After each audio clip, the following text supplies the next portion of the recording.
Communication is an Art. I'm Pam Lippitt of Pamela Lippitt Communications. I am a speaker, a communication strategist, a coach, and now a podcaster. If this is the first time you're listening to one of my episodes, welcome. And if you're coming back for more, a double welcome, because hopefully you liked some of the content you heard and you're back for more. You'll see new episodes most weeks. I try my best, as well as some special episodes with guests as we dive into what makes for successful communication, both personally and in the workspace. So expect a short form from me, about 10 to 15 minutes at most, enough so you can get in your car and go. If you've got questions, feel free to reach out. And again, you can find me at Pamela Lippitt on LinkedIn. That's where the best place to find me is. So now on to today's episode.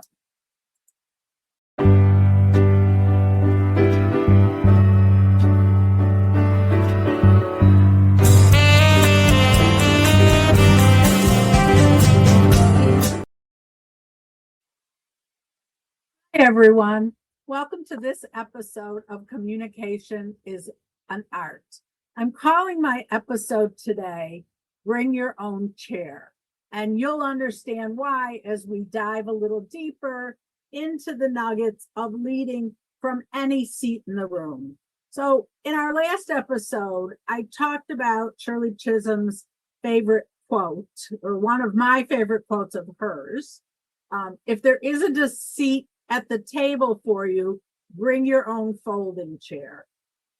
I used it a lot the last 2 weeks. I think it's very, very apropos for younger people, and especially for women striving to get their name out there in the workplace and be seen for the right reasons. So I thought I would talk about a couple ways to be seen in a room, and a little bit of it is counterintuitive, but I think it makes a big difference. So the first thing I want to talk about is one of my favorite things to talk about, which is talking less and listening more. I will be the first one to admit, when I first got in many rooms, and I was really the only woman or one of two women in many, many rooms as my career started, I talked too much, which is interesting because if you've been listening to this for a while, you know when I was a child, I didn't speak at all to other people. But when I got into the rooms, I talked too much. I always had something to say. I always had something to add in. I was the person who would sit and nod in the room. Well, you know what? As time went on, I realized I wasn't doing myself any favors. And I certainly wasn't doing favors to other people who had thoughts in the room too. So I started talking less, a lot less. And sometimes I even set a goal for myself of only saying 2 or 3 things during a 60 to 90 minute meeting. You don't understand how I have to sit on my hands to do that. Sometimes what I do is take notes of things that I think are important, and I'm going to figure out how to share that with the leaders at a different time, not necessarily in the scope of a meeting with lots of people. And I would say that's a really good trick if you realize or think about your speaking and taking up too much air in a room. So speak less. Figure out why that's important. You know, I have a friend who has 3 girls and a boy. That's how we call them, 3 girls and a boy. The boy is the youngest and hardly ever spoke. We used to laugh that how could he speak? He could never get a word in edgewise between the 3 sisters who often spoke for him. But when he did speak, either it was something so funny that it literally put us on the ground laughing, or it was so astute that none of us had ever really looked at something through that lens. And so Was it that he spoke less, or maybe when he spoke, it was more important? So think about when you're speaking in a room, speak less, but speak more from authority and importance. You will get listened to more. And I'm going to flip this to the other side of the room right now. If you're leading a meeting, make sure that you are getting input from anyone in that room, anyone and everyone in that room. So as a leader running meetings, and I've run many meetings in my day, I always kind of keep an eye on who hasn't spoken yet. You know, the people, we always know who's the first hand is going to be, whatever, but who hasn't spoken? Usually their nonverbal cues will tell you that something is mulling over in their mind, but they haven't raised their hand. So there's a couple tricks you can use for that. Either I point blank call on them if I'm comfortable enough and I think they're comfortable enough, and say to them, I just see the wheels in your mind just turning and turning and turning. Would you like to add something to this discussion? Sometimes people think they need the permission for that, and that's okay. But as a leader, it's your job to give them the permission.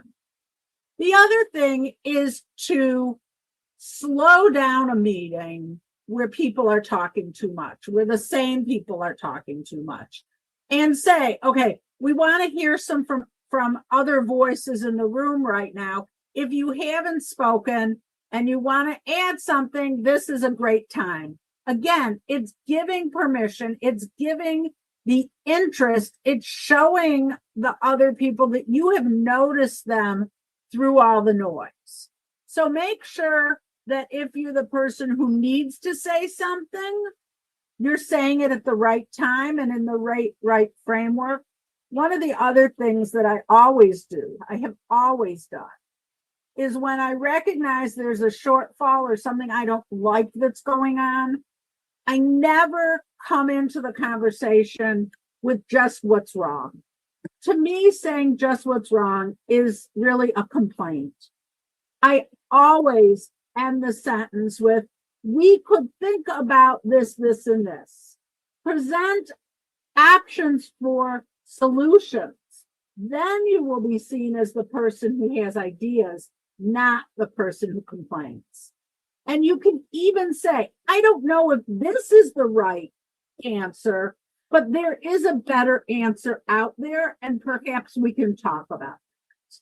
You're opening it up that you're a team player, that you're part of the issue, and that you want to recognize that there's more to be said without you having to be the one who always has to say it. Those are things that I think really, really help in a conversation. The other thing, of course, and I didn't start with this, which is really kind of fun, but the other thing is to be prepared, right? If you get an agenda for a meeting, read it. Most people won't have, and so you're already ahead of the game. If you get something like a budget or a document that it's going to be discussed during the meeting, look it over prior to the meeting. Yes, we all know that person, and I won't say it's never me who is reading as the meeting's starting, but that's because I've had experience a lot of these rooms. So if there's a budget in front of me, I know already exactly what I'm looking for, and it's only going to take me a minute or two to recognize the line items that I want to bring up. But if I'm new in a situation or new in a meeting or want to move up in someone's eyes, I make sure that I do that in advance. And now it's also easier to look someone up, and if you're not sure of all the people in the room and you have a list of the people who are attending, check them out on LinkedIn. You can even send a note saying, oh, we're going to be in a meeting for the first time on Thursday. I'm really looking forward to meeting you in person. You know, it flatters the other person that you thought of them and you're looking them up. It's a very flattering thing when you see that someone's looked at your profile. It also creates some sense of an ally in the room because they know that you've taken time and that you want to know things. And so those are little tricks, little snippets that can really move you up in terms of other people's eyes.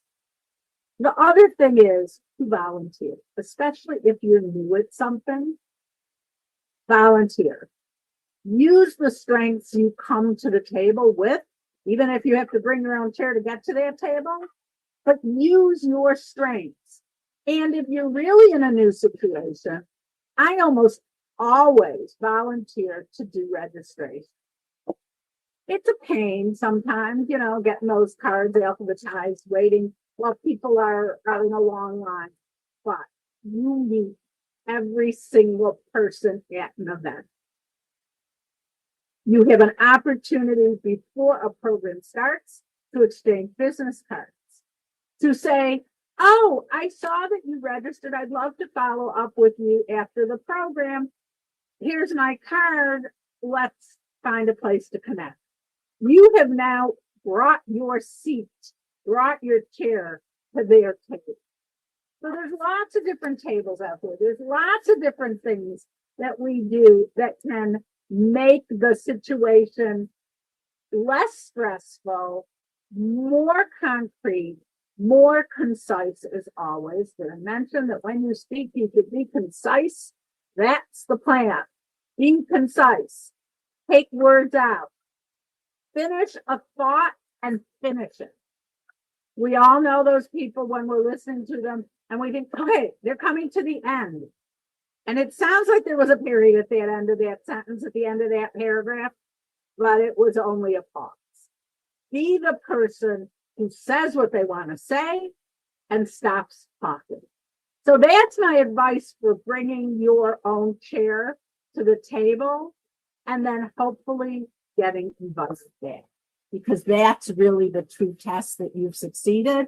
If you get invited back to speak again, to talk again, to have a meeting outside of the room of tables and chairs. It's up to you to do your homework, to speak up, to show that you're a team player, and then your seat will be reserved for you.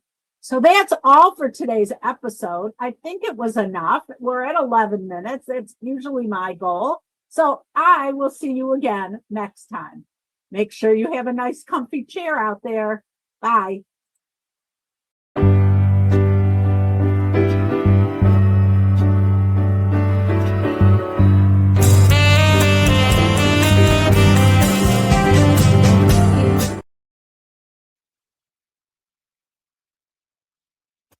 Podcast. I hope you found something interesting in it. I wanted to share with you a new offering from my company, Pamela Lippitt Communications. I'm actually offering a communications audit. So who is this for? It's for a company, a nonprofit, where there's new leadership, new board members, or new senior hires who may not be up to speed and are seeing different things when they're looking at different pieces of paper, because really it's the new people who are really diving in and looking at things. It could be because you have new programs or new clients or new services, and you want to give them a consistent message about your company. It may be that people are asking the same questions all the time. That means you should be answering it in your materials so they don't have to ask. And it's also if you're seeing internal frustrations among your team. Maybe they don't have the right materials they need. So if you're interested in a communications audit for your company, I am giving a bonus for anyone who mentions hearing this on the podcast. Not only will I do a communication audit of your materials, but I'll also come in person or via Zoom and meet with your team to go over all the materials as we start and as we finish, to make sure everyone's on the same page. So with that, shoot me a text or an email if you're interested, and I am happy to reach out and discuss how your communications can be smoother, more concise, and lead to more business. Thank you.